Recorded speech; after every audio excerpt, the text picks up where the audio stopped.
So this is part 2 of how we actually repair a dangling gerund. So let's go to the back page of our worksheet and work our way through these 2 diagrams. So the first one reads, I'm going to do the top one, which says an error. It says, him forgetting their anniversary was the final straw in their already rocky relationship.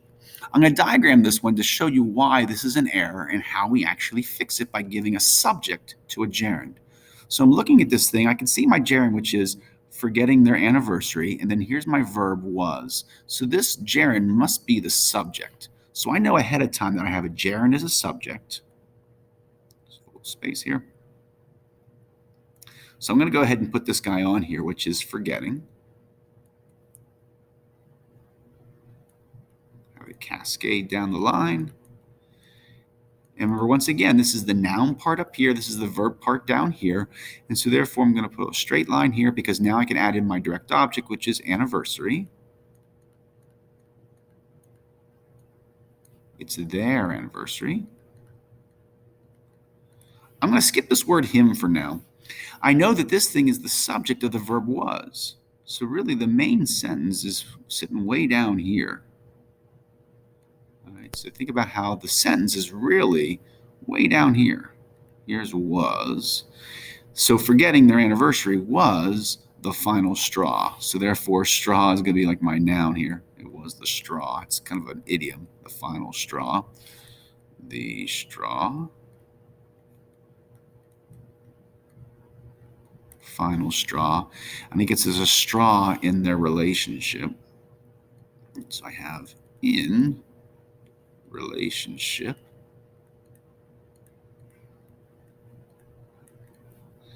Their relationship. It would make sense to say it's an already relationship, but it's a rocky relationship. So can you see that it's already rocky? Kind of getting squished down here.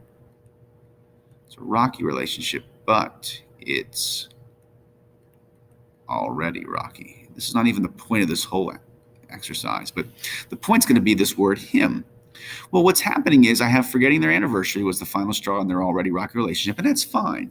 But I don't want to use this word him because him is a noun. And I want you to remember, I'll change my color so we can kind of illustrate this a little better. I want you to remember that in a gerund, this top line is the noun and this bottom line represents the verb. And that's why from the verb part, I can add in this line here, which makes a direct object into the word anniversary. This is the verb and this is the noun. This line here, once again, is kind of replicating the sort of the subject-verb sort of separation. All right, so that's what's happening in making this gerund. But there's no place to put the word him. Him is also a noun.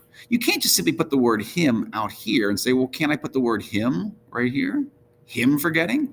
Well, no, because you've already separated the noun from the verb with this line right here. So you can't do it again. Plus, how can you ever put a noun next to another noun? How can you put two nouns next to each other? Like forgetting is already the subject of forgetting. Isn't that kind of weird to say? But forgetting is actually its own it's kind of its own subject of the word forgetting. So therefore, it's part subject and verb all together. So there is no place for the word him. You can't put a noun in front of another noun like that. So you're like, well, then what can I do? Well, you don't have a place for the word him, but you do have a great place for the word his. A way of making a gerund and giving it a subject is I have a place for the word his. Because really what I'm saying is it's his forgetfulness. His forgetfulness was the final straw. His is a determiner. And I have a great place for a determiner. Because a determiner determines there's a noun showing up. And I do. Here's my noun, which is forgetting. So I want to give possession to this gerund. I want to say who owns the forgetting. It's his forgetting. It's like saying it's his forgetfulness. So the word his is a determiner for a noun. And remember, which side is the noun side? This side right here is the noun side. So what I want to do is I want to take that word his and always build it off the noun part. And what I've done is I've given this gerund a subject. We call this the subject of the gerund. And what a subject of the gerund is, I know it's a really bad looking F, isn't it? The subject of the gerund is always possessive. It could be a possessive pronoun. It could also be a possessive name, but it's always going to be something that's possessive because what's doing is I don't have a place for the word him, but I do have a place for his because it's his forgetfulness. It's his forgetting their anniversary. And that's why it's grammatically correct. It sounds very formal and stuffy, but that's the correct way of using a subject for a gerund. All right, so let's use this as a way of showing how we can actually fix some problem or dangling gerunds in our second example below. I'm going to pause my video and come back and take on the second diagram.